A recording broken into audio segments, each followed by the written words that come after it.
जादुई जंगल का रहस्य। अरण्यपुर गांव की सीमा पर एक घना जंगल था जिसे लोग काला वन कहते थे। सदियों से ये जंगल रहस्यमयी था। कहानियां थीं कि जो कोई भी इसमें कदम रखता वो कभी लौट कर नहीं आता। लेकिन गांव में एक लड़का था, आरव। उम्र महज 18 साल, कद लंबा, आंखें तेज और दिल में जिज्ञासा का समंदर। आरव को कहानियां सुनना पसंद था, खासकर काला वन की। उसकी दादी उसे चेतावनी देती, बेटा उस जंगल में मत जाना, वहां से कोई नहीं लौटा। लेकिन आरव के मन में सवाल उठता, क्या सचमुच कोई नहीं लौटा, या कोई लौटा पर उसने कभी किसी को नहीं बताया। एक रात गांव में हलचल मच गई। एक चरवाहा रामू अपने भेड़ों के साथ जंगल की ओर गया था और लौटा नहीं। गांव वाले डर गए। रामू का छोटा बेटा मुन्ना रोते हुए आरव के पास आया, भैया मेरे पिताजी को बचा लो। आरव का दिल पसीज गया। उसने ठान लिया कि वो जंगल जाएगा। उस रात उसने अपनी दादी से एक पुराना लॉकेट मांगा जिसमें एक नीला पत्थर जड़ा था। दादी ने कहा, ये लॉकेट मेरी माँ का था, कहती थी ये जंगल की शक्ति से जुड़ा है, इसे संभाल कर रखना। अगली सुबह सूरज उगने से पहले आरव ने एक छोटा सा बैग लिया, 2 रोटियां, एक चाकू, एक रस्सी और वो लॉकेट। गांव वालों ने उसे रोकने की कोशिश की, लेकिन उसने किसी की नहीं सुनी। जंगल के प्रवेश द्वार पर एक पुराना पेड़ था जिस पर लाल रंग से लिखा था, वापस मत लौटना। आरव ने गहरी सांस ली और अंदर कदम रखा। जंगल में घुसते ही हवा ठंडी हो गई। पेड़ इतने घने थे कि सूरज की किरणें मुश्किल से जमीन तक पहुंचती थीं। हर कदम पर पत्तियों की खरखराहट सुनाई देती थी। कुछ देर चलने के बाद उसे अजीब सी आवाज़ें सुनाई दी, फुसफुसाहट, हंसी और कभी-कभी रोने की आवाज़। उसने हिम्मत नहीं हारी। अचानक उसे ज़मीन पर कुछ चमकता दिखा। वो एक पुराना कंपास था। उसने उसे उठाया। कंपास की सुई पागलों की तरह घूम रही थी, लेकिन जब उसने लॉकेट को छुआ, सुई एक दिशा में स्थिर हो गई। आरव को लगा ये लॉकेट ही उसे रास्ता दिखा रहा है। रास्ते में उसे एक नदी मिली जिसका पानी काला था। नदी के किनारे हड्डियां बिखरी थीं। आरव का दिल धड़क गया, लेकिन उसने खुद को संभाला। जैसे ही वो बीच में पहुंचा, पानी से एक विशाल साइपा निकला, एक जादुई सांप जिसकी आंखें लाल थी। सांप ने फुसफुसाया, वापस चला जा इंसान, ये जंगल तुझे निगल लेगा। आरव ने लॉकेट को कसकर पकड़ा और कहा, मैं डरने वालों में से नहीं, मुझे रास्ता दो। सांप ने उसकी हिम्मत देखी और रास्ता दे दिया। नदी पार करने के बाद आरव को एक गुफा दिखी। गुफा के अंदर नीली रोशनी चमक रही थी। वो अंदर गया। वहां एक विशाल पत्थर था जिस पर प्राचीन लिपि में कुछ लिखा था। आरव ने लॉकेट को पत्थर के पास लाया और अचानक पत्थर चमक उठा। लिपि साफ हो गई। उसमें लिखा था, जंगल की आत्मा यहाँ रहती है, जो इसे समझेगा वही इसे जीतेगा।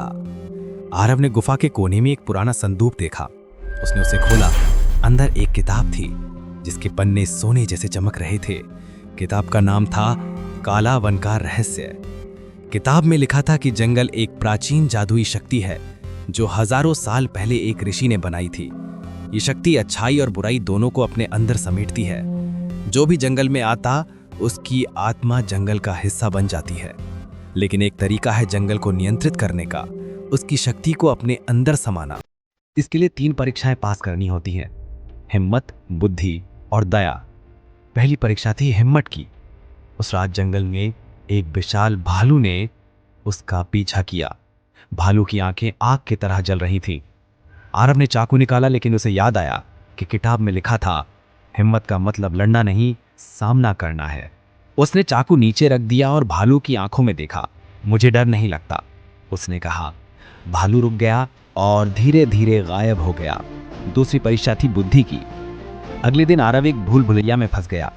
चारों तरफ दीवारें थीं और हर दीवार पर एक सवाल लिखा था। एक सवाल था, जो नदी को पी नहीं सकता पर उसे पार कर सकता है, वो क्या है? आरव ने सोचा और जवाब दिया, पुल। दीवार गायब हो गई। ऐसे ही उसने सारे सवालों के जवाब दिए और भूल भुलैया से बाहर आ गया। तीसरी परीक्षा थी दया की। आरव को एक जगह रामू मिला जो पेड़ से बंधा था। उसके आसपास भटकती आत्माएं थीं। रामू ने कहा, मुझे छोड़ दो, मैं यहाँ मर जाऊंगा। लेकिन आत्माओं ने कहा, हमें भी आज़ाद करो, हम यहाँ सदियों से फंसे हैं। आरव ने किताब में पढ़ा था कि जंगल की शक्ति आत्माओं को बांधे रखती है। उसने लॉकेट को ऊपर उठाया और कहा, मैं तुम सबको आज़ाद करूंगा। अब बारी थी जंगल की शक्ति को अपने अंदर समाने की। किताब में लिखा था कि इसके लिए जंगल के केंद्र में एक प्राचीन वृक्ष है जहां जंगल की आत्मा रहती है। आरव वहां पहुंचा। वृक्ष इतना विशाल था कि उसकी जड़ें आसमान छू रही थी। वृक्ष के सामने एक नीला गोला चमक रहा था, जंगल की शक्ति। जंगल की आत्मा ने कहा, तूने तीनों परीक्षाएं पास की, अब तू मुझे अपने अंदर समा सकता है, लेकिन याद रख, ये शक्ति तुझे बदल देगी। आरव ने गहरी सांस ली और कहा, मैं तैयार हूं। उसने गोले को छुआ, एक झटका लगा और उसकी आंखें नीली चमक उठी। उसे जंगल की हर आवाज, हर आत्मा का दर्द और हर पेड़ की कहानी सुनाई देने लगी। वो अब जंगल का हिस्सा बन गया। लेकिन आरव का मकसद पूरा नहीं हुआ था। उसने जंगल की शक्ति का इस्तेमाल किया और सारी आत्माओं को मुक्ति दी। रामू समेत गांव के सैकड़ों लोग जो सदियों से जंगल में गायब थे, जिंदा वापस आए। जंगल अब डरावना नहीं रहा। गांव लौटते ही लोग हैरान थे। रामू ने अपने बेटे को गले लगाया। गांव वालों ने आरव को हीरो माना, लेकिन आरव जानता था कि उसकी जिम्मेदारी अब और बड़ी है। उसने जंगल की शक्ति को अच्छाई के लिए इस्तेमाल करने का फैसला किया। वो गांव का रक्षक बन गया। जब भी किसी को मदद चाहिए होती, आरव जंगल की शक्ति से उनकी रक्षा करता। वो बीमारों को ठीक करता, खोई चीजें ढूंढता और गांव में खुशहाली लाता।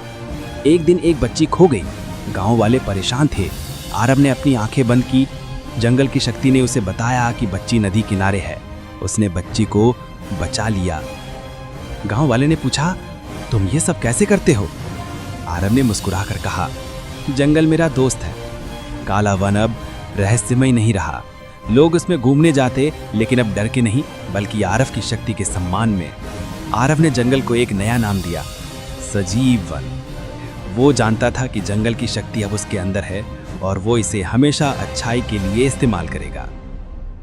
बच्चों, आज की ये जादुई जंगल की कहानी आपको कैसी लगी? कमेंट करके जरूर बताओ और तैयार हो जाओ, अगला एडवेंचर भरा जादुई सफर बस आने ही वाला है। और हाँ, हमारे चैनल मिथु टून्स को सपोर्ट करो, लाइक, शेयर और सब्सक्राइब जरूर करो। बाय।